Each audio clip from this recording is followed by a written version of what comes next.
Though I am a member of the Church of Satan, I do not speak on their behalf or represent the views of any member, past or present.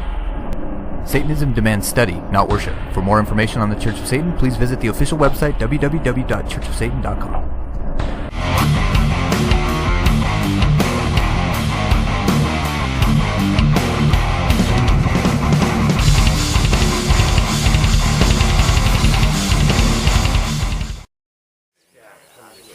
Greetings, my good men.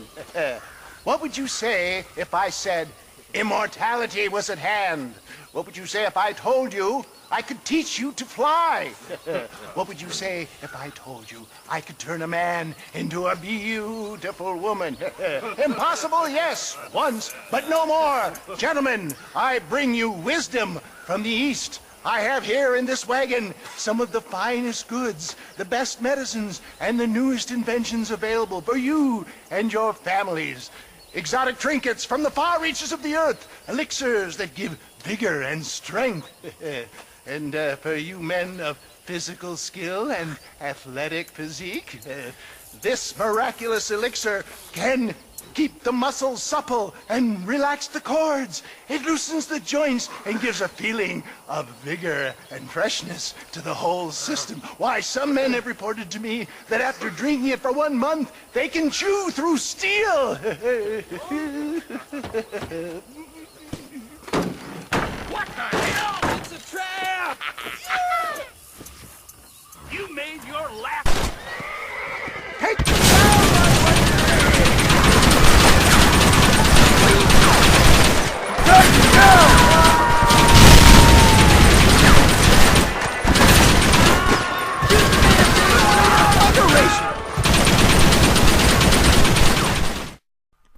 Welcome, ladies and gentlemen, cowboys, cowgirls, vaqueros, banditos, rustlers, and horse enthusiasts of all shapes and sizes.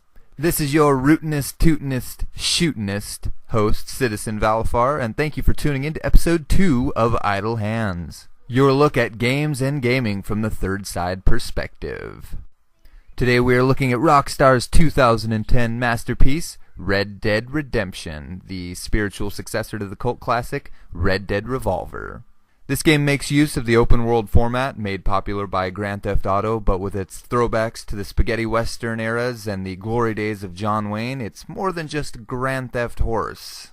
In fact, in its narrative and character development, it hits emotional highs and lows that the Grand Theft Auto series never really even seems to broach. Ride along with former outlaw John Marston as he is forcefully deputized by federal marshals to wrangle up the old members of his old gang. You see, John's retired from the outlaw life, but the feds have something else in mind. You see, until John brings in the bounties on his old comrades, he doesn't get to see his family again. Sounds simple enough after all. I mean, John is a professional gunslinger, former outlaw. He's got a horse and a gun. What else could a cowboy need in order to bring a little bit of justice to the Wild West? Well, unfortunately, things don't go so easy, as we find out when he meets his old comrade, Bill Williamson. Bill! Bill, I've come for you! You must think I was born yesterday. You always did think I was an idiot. That ain't fair, Bill. You were as my brother. I've come to try to save you. Oh. Do I look like I need saving? Well, you never tried to save me before. You only seemed to save yourself. Bill, I implore you, think about this. You implore me? You implore me? You always were one for fancy words. Oh. Well, things are different now, John. Now I'm in charge! No more Dutch! And no more you. Implores.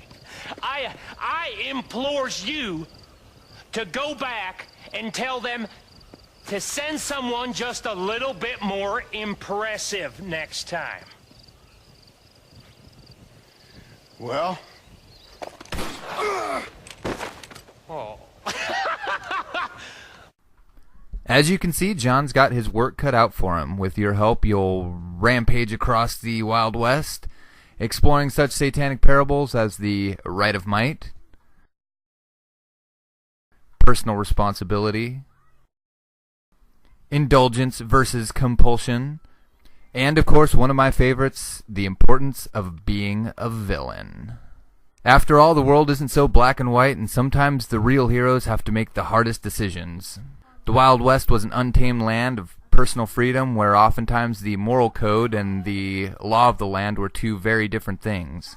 While the option is always there to pull out your pistol and just start laying waste to the innocent civilians around you, stealing horses, robbing trains, robbing banks, and just doing whatever comes naturally, there are consequences to these actions. The lawmen are swift and numerous, and federal marshals will hunt you all across the land, even into Mexico if needed, to bring you to justice if so needed. And of course, on the wild frontier, there really is only one law. The law of the strong overcoming the weak. The law of the wild. Ah! Get the hell away from me! Get that slippery bastard! I need him alive, though!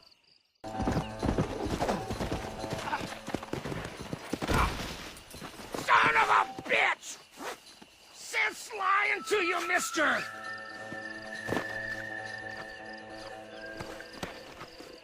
What's he paying you? I'll give you double. Let's go, shall we? You just wait till I get loose, mister. Let's go! Whatever he told you, it's a lie.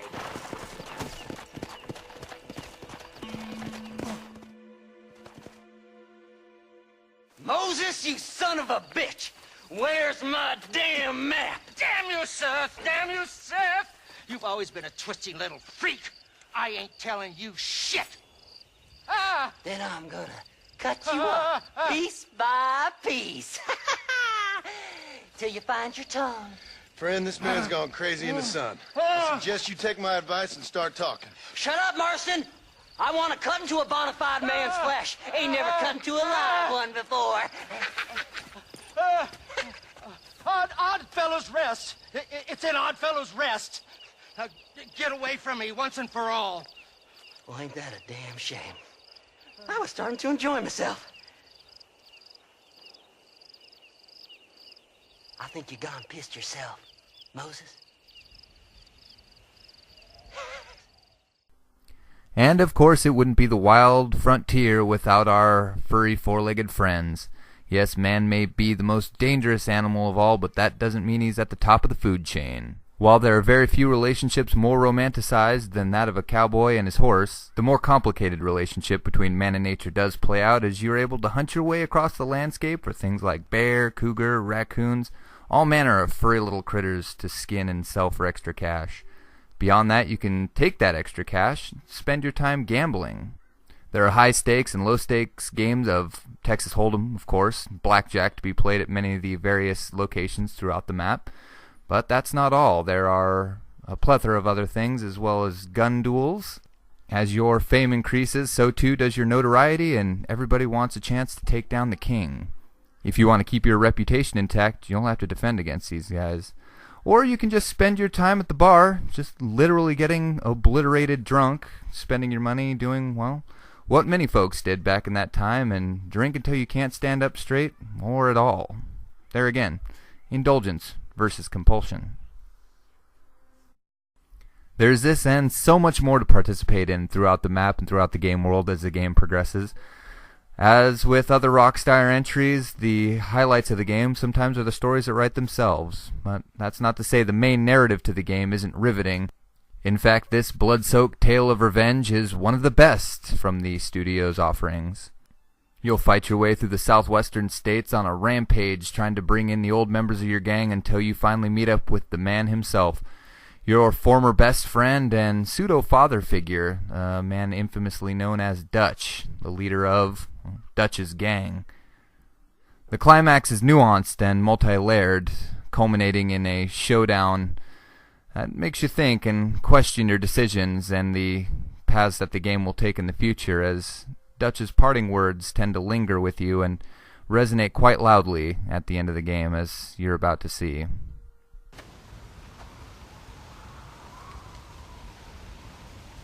Hello again, John.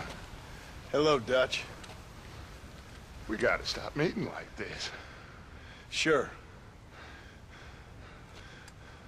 I got a plan, John. You always got a plan, Dutch. This is a good one. I don't doubt it. We can't always fight nature, John. We can't fight change. Can't fight gravity. We can't fight nothing. My whole life, all I ever did was fight.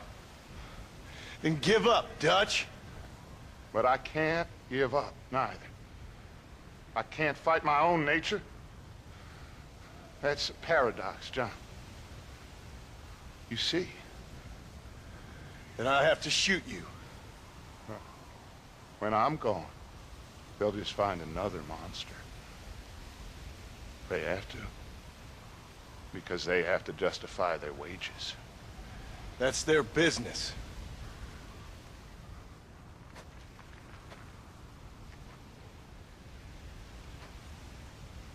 Our time has passed, John.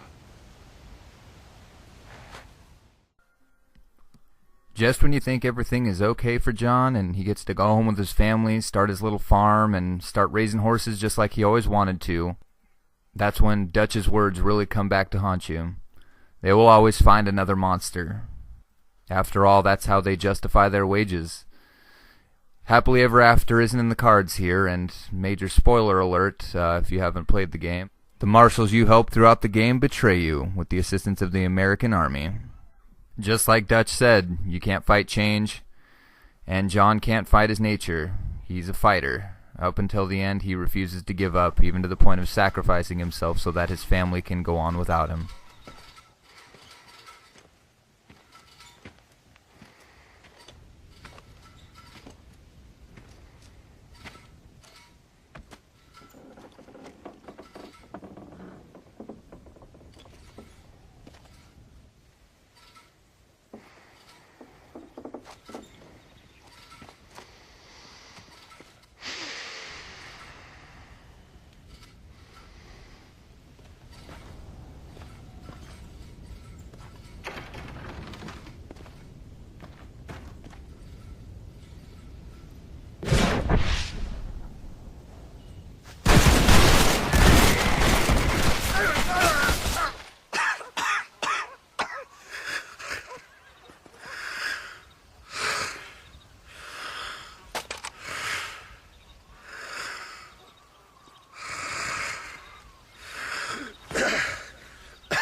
But just because that's the end of John's story does not mean that's the end of the game. No, this is a revenge story after all, a story of redemption. In what is perhaps one of the most exciting epilogues in a game to date, fast forward 10 years to a now grown-up Jack Marston. Take the reins and finish what your father started, hunting across the border deep into the bowels of Mexico, looking for the man that killed your father.